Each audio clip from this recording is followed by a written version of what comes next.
Let me pray before we start. God, bring my heart to a place where I hear your voice. God, I don't want to just do this message twice. And so I pray right now that you would speak through me. God, I pray that every heart in here would be in a place where we'd hear your voice.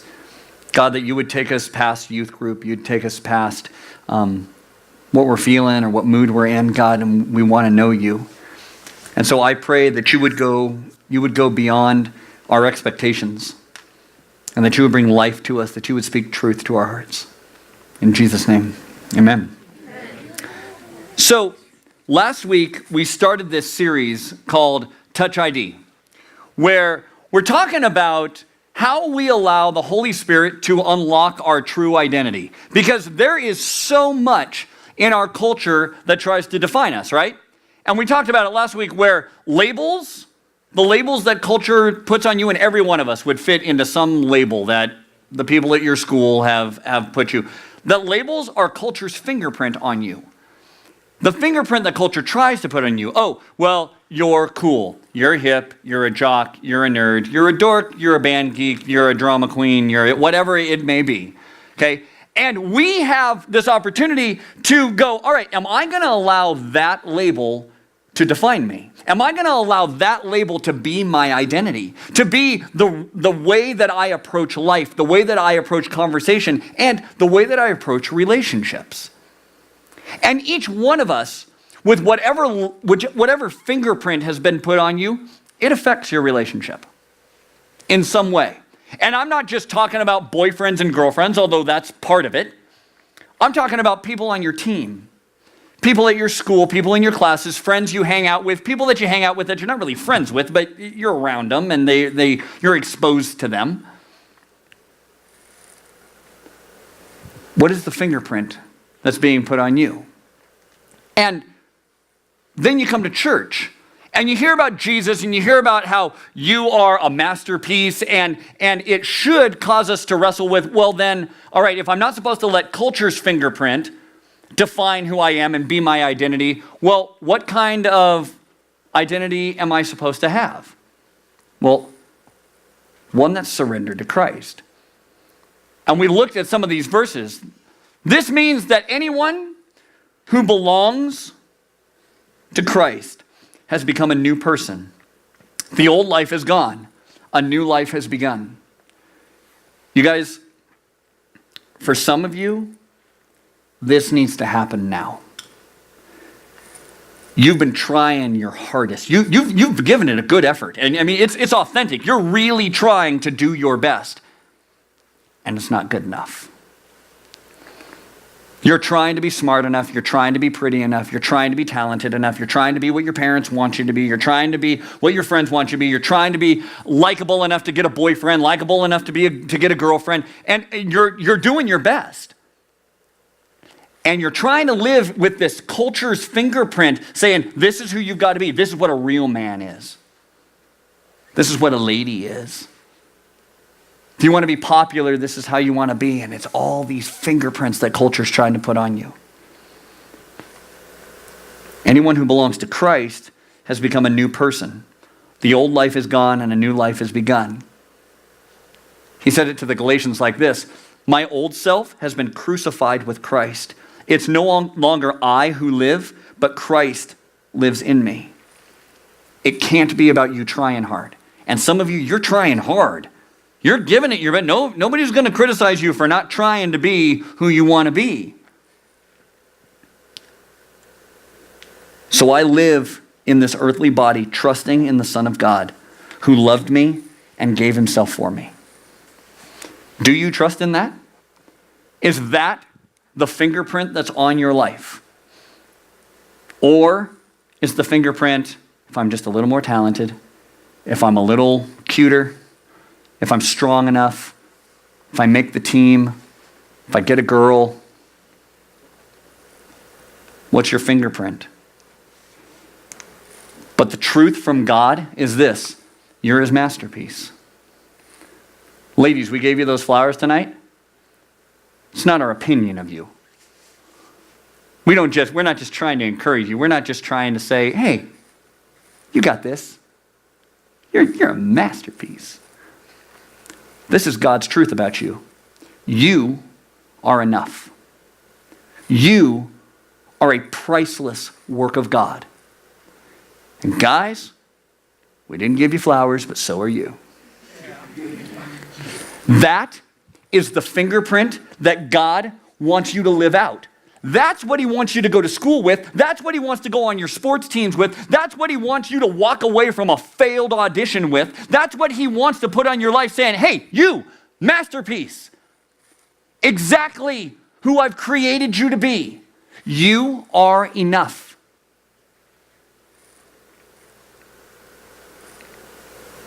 But we look at culture, we listen to the things people say about us and around us, and oh, maybe, just not really. If only I could be like, and the enemy wedges in there and is like, yeah, you'll never be enough.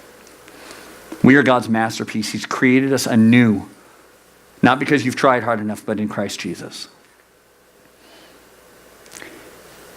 And God's fingerprint on you unlocks everything you're supposed to be. Let's read this together. Replace the word you with I'm and take out the word are. God's fingerprint unlocks everything I'm supposed to be. Let's say it together. God's fingerprint unlocks everything I'm supposed to be. You guys, compare that statement with how often you ladies call yourself fat. Compare that statement with how many times each day you accept the term loser on your life. Consider that statement and how it compares with your thoughts of yourself when you look in a mirror. God's fingerprint unlocks everything you're supposed to be. You are enough. Screw anybody who says otherwise.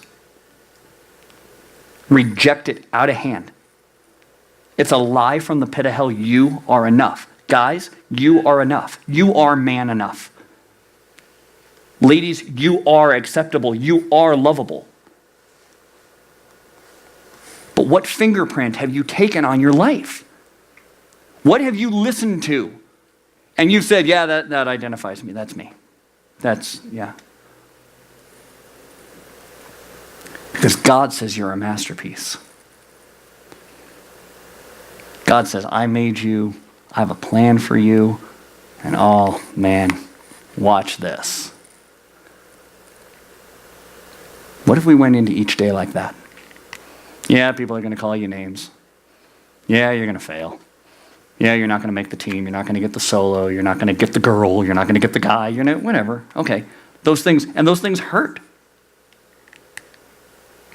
Man, what if we really believe this? That God's fingerprint unlocks everything we're supposed to be. But we have the choice. Continue to use culture's fingerprint, which I promise you is going to continue to tell you you're not enough. There are old men and old women who are doing this. Old ladies. Big old grumpy old men who are continuing to try and be enough. Who are continuing to try and use culture's fingerprint to make it work out for them.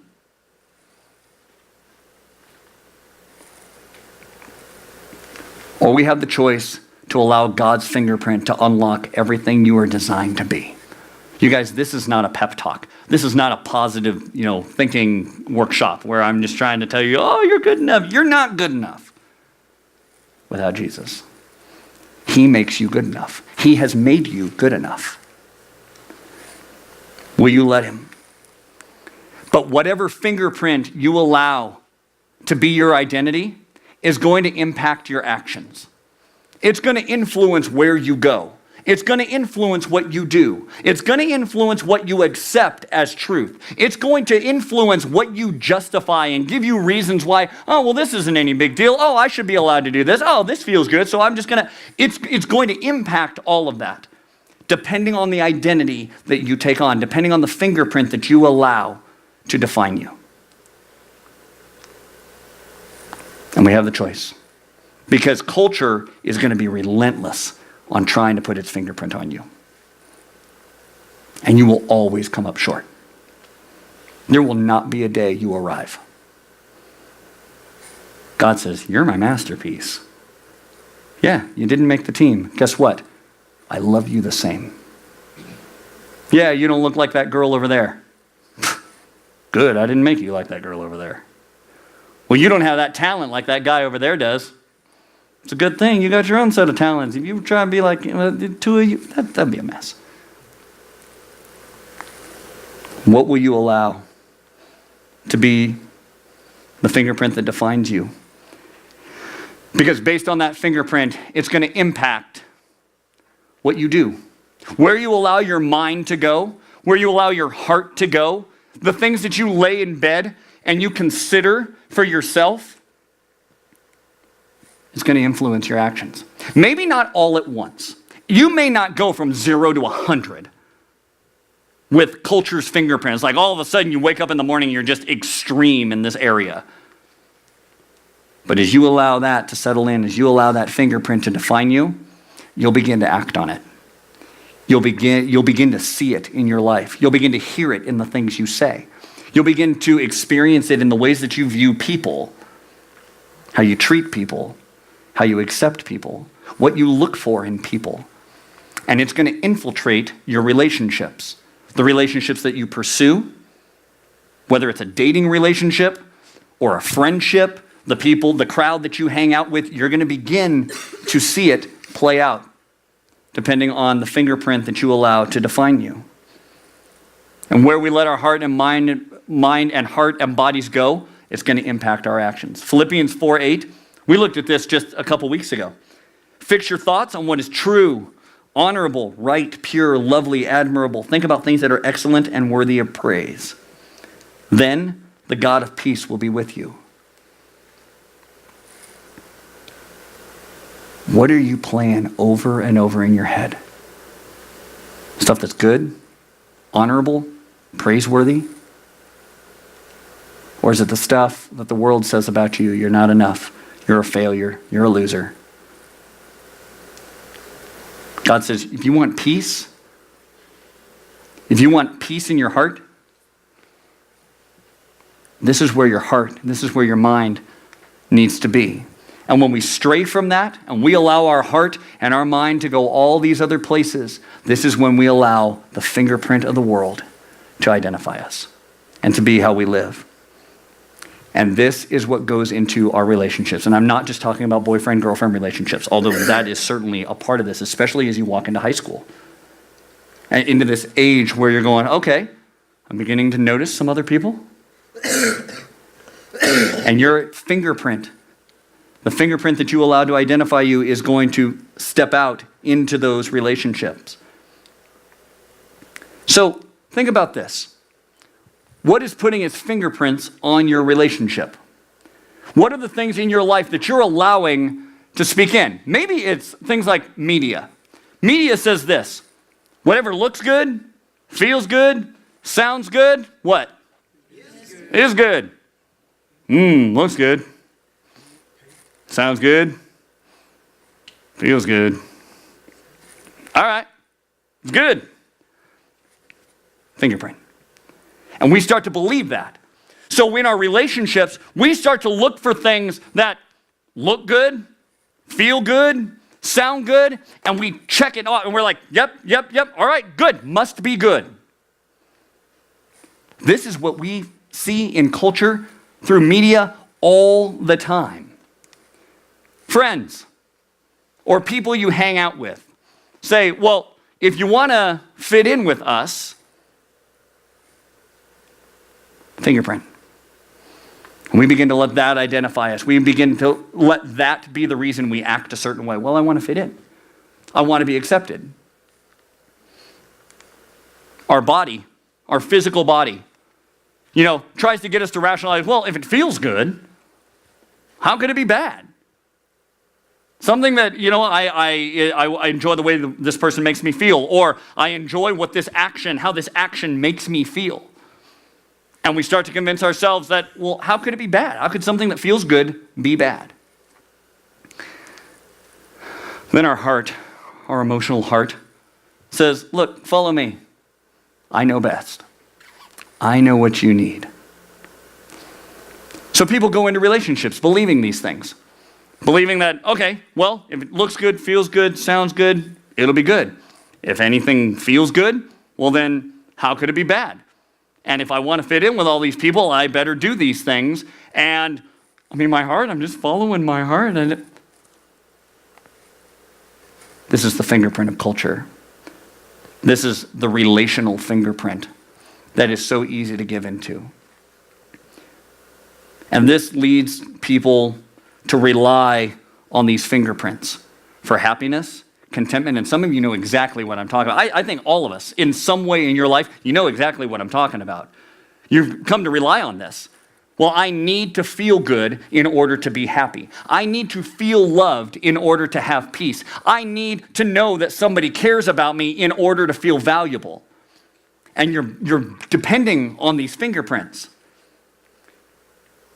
And here's what we end up finding out. What feels good does not necessarily mean it's good for you. There are all kinds of things that feel good. And nobody'd even argue with this. Yep, that feels good. But it's not what God has for you. And it's not good for you. The reality that your friends who are saying, hey, do this, it's cool. Hey, do this, it'll make you happy.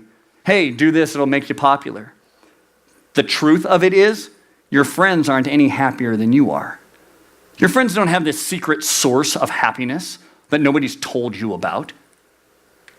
Your friends, when it comes to just like trying their best, they're trying their best too.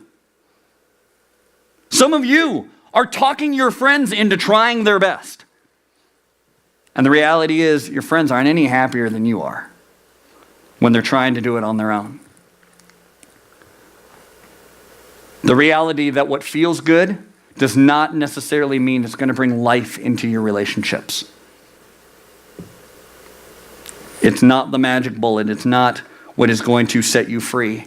And the reality that God even says directly that the heart is evil. If somebody says, oh, I'm just following my heart, stop them at all costs. Grab them by the shoulders and say, because I love you, I have to tell you, please stop following your heart.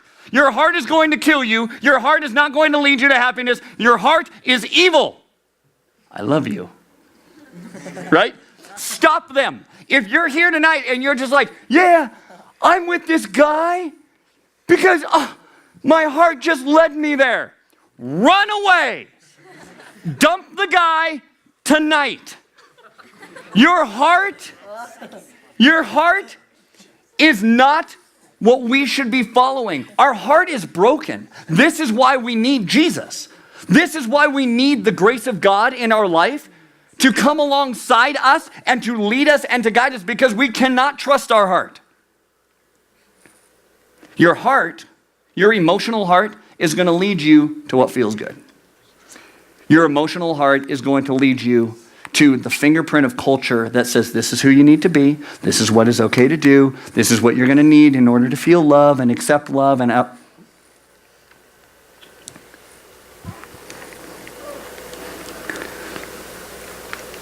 And we have allowed the fingerprint of culture to cause us to accept all kinds of relationship and believe that all kinds of relationship are going to be good for us, even if they're a little naughty, even if it is, kind of edgy.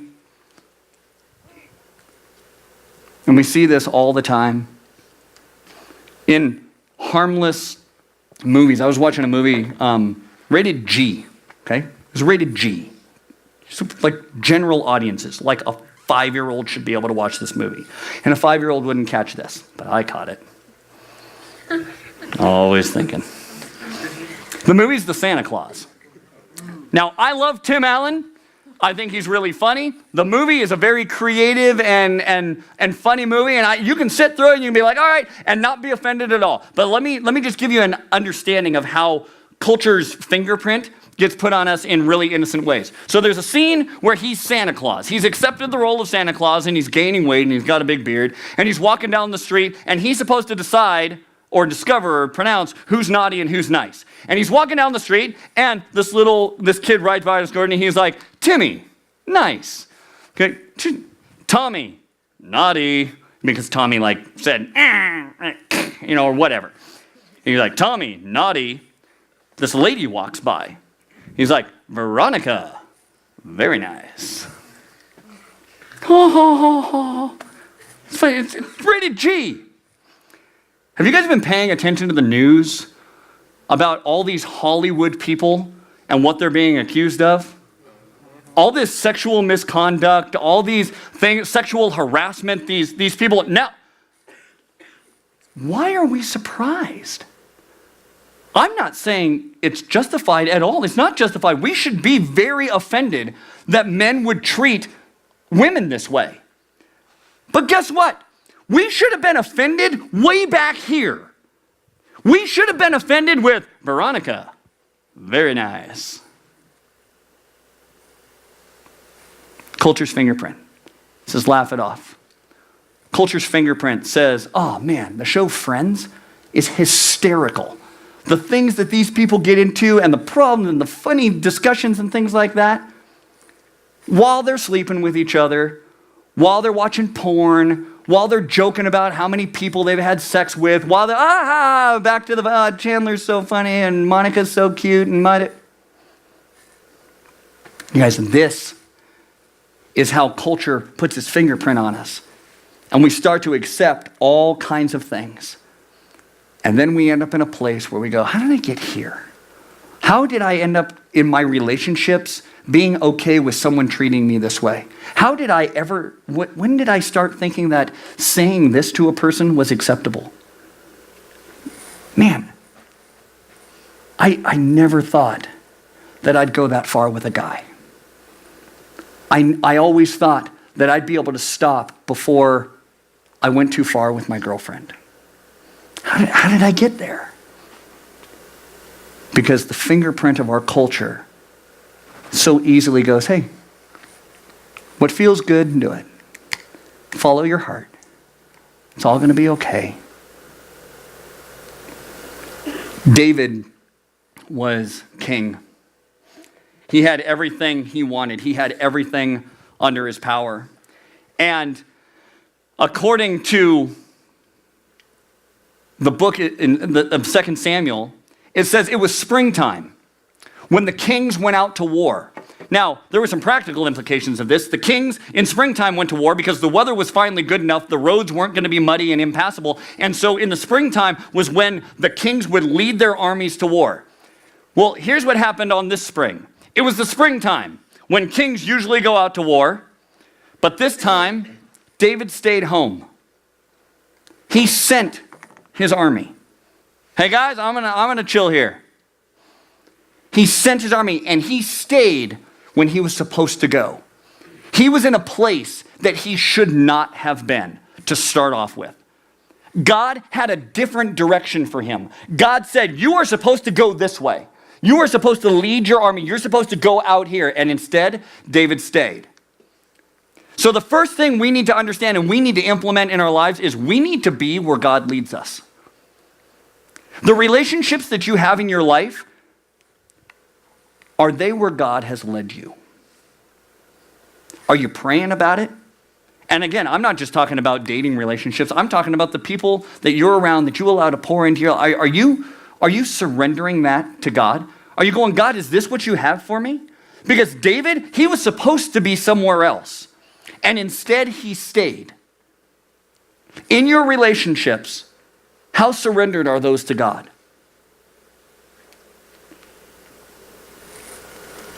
I don't know. I'm not living your life. I'm not making your decisions. But are you surrendering those to God? Are you going, God, are these people that I'm supposed to be allowing myself to be exposed to? Are these people that should be speaking into my life? Are these people that I should care what they think and what they say about me? God, is this girl that I'm so interested in, I'm so attracted to, and somehow she's attracted to me, is this what you have for me? Am I supposed to be in this relationship? Am I supposed to pursue this relationship this way? David had no business staying home.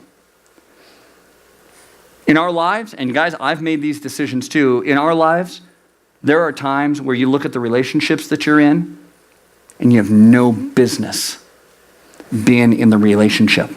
Friendship, on a team, in a club, hanging out just randomly at lunch. David had no business being where he was, but he didn't let God lead him. I want to encourage you to pray about your relationships. Pray about your friendships, which is scary. I realize that because well, what if God says he doesn't want me to hang out with those people anymore? I'll be a loner. Okay, loner. God's fingerprint or culture's fingerprint? Culture's fingerprint, but we're terrified of it. Well, I'm going to be a loner. Everybody's going to think I'm a dork. Dork.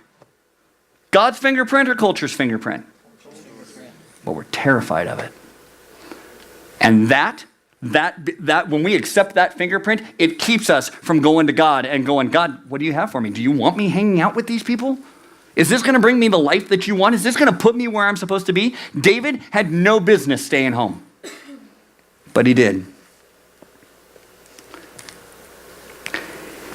And as David's at home, it actually says this: after taking his nap, kings take naps. I guess that's a privilege. It's like you're a little kid, you take naps. You're forced to take naps. Then finally you're old enough, you don't have to take naps anymore. But kings take naps. I want to be a king, right? I want to be able to take my little afternoon nappy, right? So he wakes up from his nap. He's stretching, walking around the house. Is he supposed to be at the house?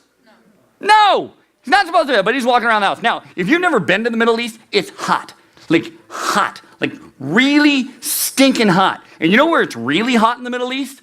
Inside in the Middle East. Inside any building that doesn't have air conditioning is just hot. It's oppressive. It feels like you're walking around an armpit. All right? It's just you're walking, you're just like, excuse me, pardon me, excuse me, right? So David is like, I gotta get out of this heat. It's so hot in my palace. So he goes up onto the roof of his palace. Is he supposed to be on the roof of his palace? Where's he supposed to be? Out at war with his troops. He's supposed to be out there, but he's not. He's here. So now he's wandering around the roof, and his roof is taller than all the other roofs in the neighborhood because he's the king. He's wandering around the roof. Now, turns out that some of his neighbors, they didn't have air conditioning either. And so one of the ladies realizes that because it's so hot, she's been sweating and she stinks.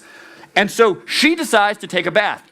You don't want to be wet in a humid place. And so she's like, I'm just going to go outside. You don't go out on your front porch to take a bath. That's just obscene. So she goes up onto the roof. It's like, I'll get a little privacy up on the roof. Nobody will see me. Ha! David's on the roof. Is David supposed to be on the roof? No, but he is on the roof. And he's up there, and he sees this lady. Ooh la la. Right? Now, here's what we're told. That we are supposed to run from bad situations. In particular, sexual situations. Situations where once you initiate the launch sequence, it's a little hard to shut it down. Are you with me? Okay. We are told, get out of there. Do not try and stand there and be brave. Don't stand there and be like, oh, well, I'm mature. I can handle it. Or I know when's enough. Or I know how far is too far. I'm going to handle it. He goes, run. Get out. Just run. David is out on the roof. Is he supposed to be on the roof? No, but he is. And he's standing there. Bathsheba, she's just out there bathing in Sheba in. And she is just out there. And David looks at her and just like, duh. Abort. But there was no abort. Now, 1 Corinthians 6 says this, run from sexual sin. because no other sin clearly affects the body like this one. Sexual immorality is a sin against your own body. Your body is the temple of the Holy Spirit and was given to you by God. You don't belong to yourself. God bought you with a high price, so you must honor God with your body. How are you honoring God with your body? See, if we have culture's fingerprint, they look at this idea of running from a situation where you might get to do something that feels good. You might get to do something that what culture says proves you're a grown-up, says that you're mature, says that you're ready for a serious relationship. They look at this and they're like, why in the world would you run? You're dumb. God's fingerprint says there's no life in it, run. And this stuff, where you're going to sin against your own body, where your heart is wicked and you don't know which end is up, and you're just going to get turned on, and what you're looking at, you don't have any business looking at, you shouldn't be on the roof, you shouldn't be there at all, and now you're just staring. Run. Jesus said this way, if you want to follow me, deny yourself. David didn't. David instead, he stands there, he stares, and he has this woman brought to him. Now, he's the king. He's able to do that. He has that kind of influence. By the way, some of you here in this room, you have that kind of influence. You have that kind of voice in people's lives. You have the kind of influence where you say something and people will follow you. You say something's okay and people will accept it. David, he doesn't run. He doesn't want to deny himself. Instead, he stands there and he summons someone and goes, bring that woman here. They bring her to the palace. They do the special hug, and she ends up pregnant. We clear? You just caught that one? Okay. Jesus said, if you want to follow me, take up your cross. If you guys want to do more than just say you're a Christian, if you want to be able to do more than just, saying that you go to Exit 83 and inviting friends to youth group, and it's going to mean denying yourself. Honestly, we hate that. And you'll never grow out of it. I hate denying myself. If it's 11:30 at night and I want gold medal ribbon ice cream,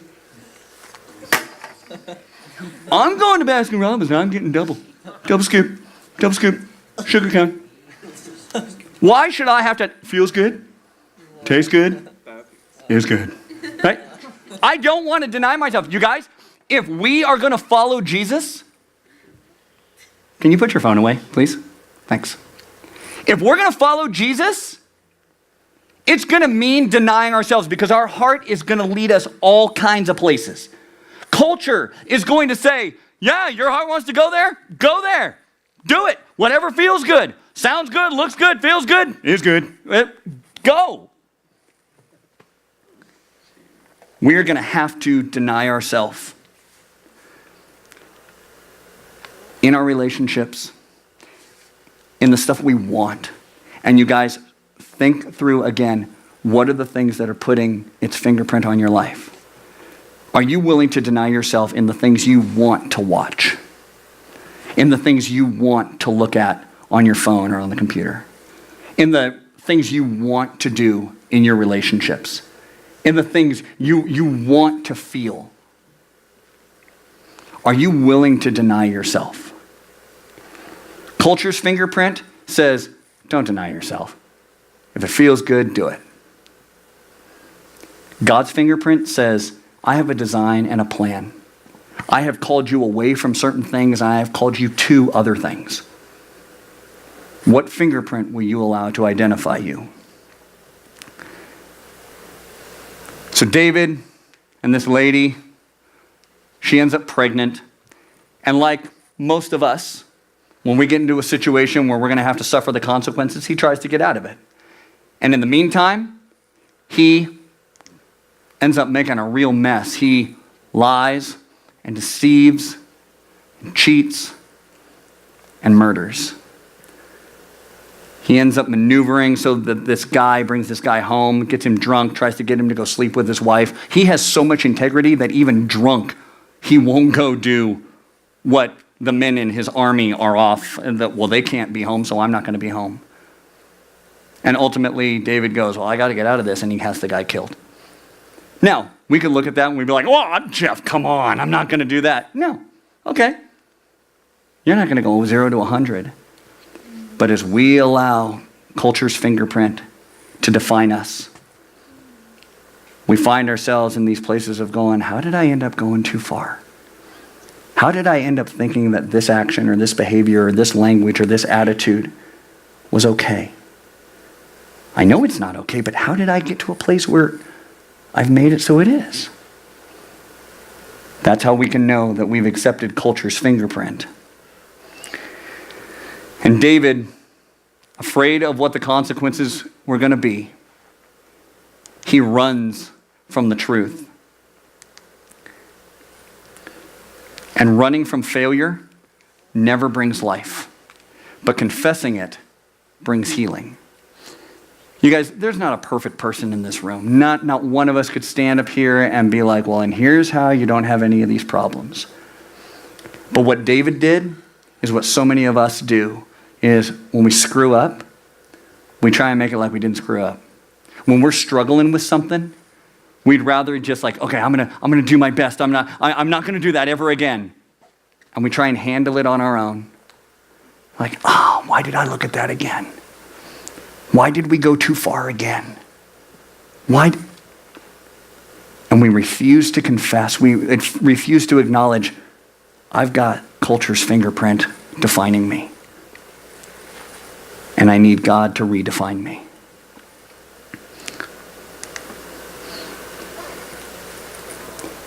So let me close with this.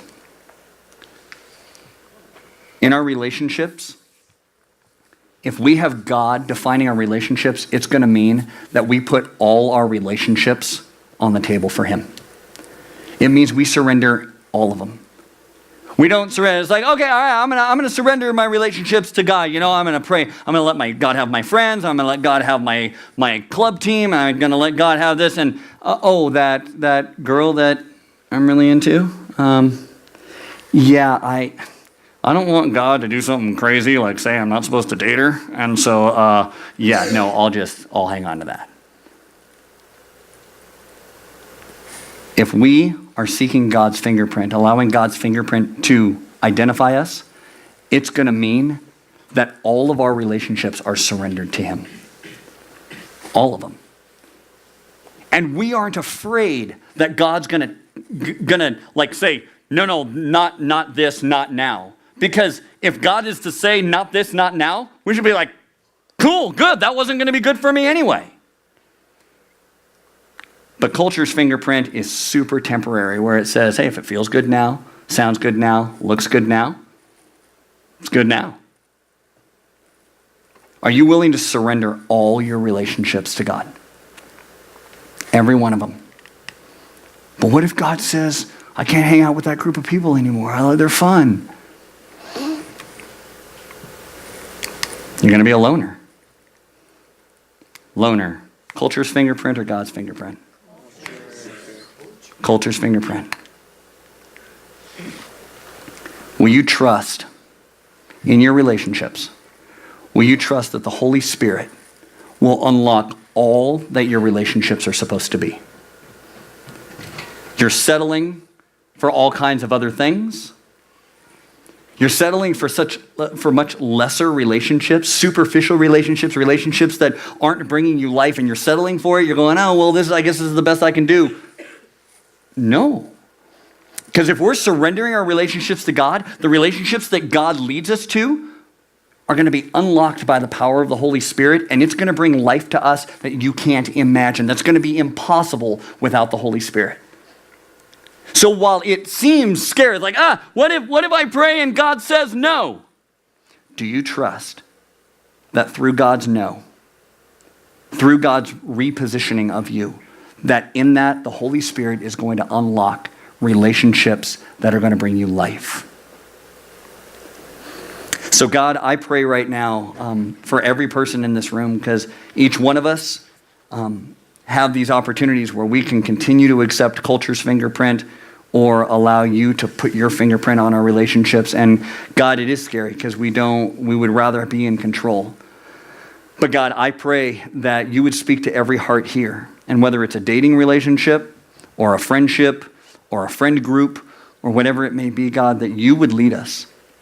That we would stop seeking culture's fingerprint. That we'd stop being afraid of what you have for us, and instead that we would trust that you're going to unlock the relationships that we're supposed to be in. God, we love you. We trust you. But God, help us in our unbelief and lead us to the life that you have for us. In Jesus' name, amen. Amen. Love you guys.